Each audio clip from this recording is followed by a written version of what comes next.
You got to understand this, that the book of Job is not a pretty book. It's not a bunch of poetry. It's not a prophetic thing, but it's a book about prophetic survival, church. It's a masterclass on how to worship while you're bleeding. How to believe when it looks like God has gone silent in your situation. Anybody ever felt like that before? You've got to understand, church, that this is very, very important, because it reminds us that just because you're blessed doesn't mean that you're exempt from battle. It doesn't mean that you're exempt from struggle. You got to deal with some stuff.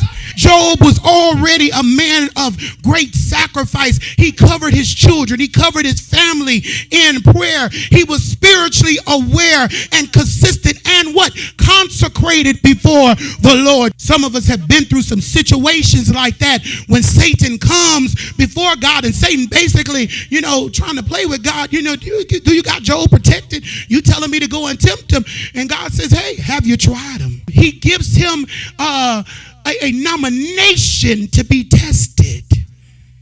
This last few months, I felt like maybe I was nominated for the testing list. Anybody ever been like that? God, go pick somebody else. Go consider somebody else. I don't need it to be me this week. Get another volunteer.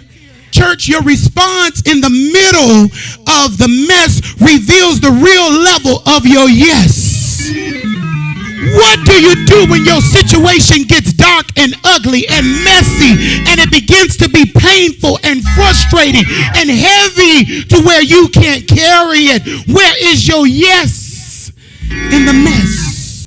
His friends showed up and they didn't comfort him, but they came with criticism.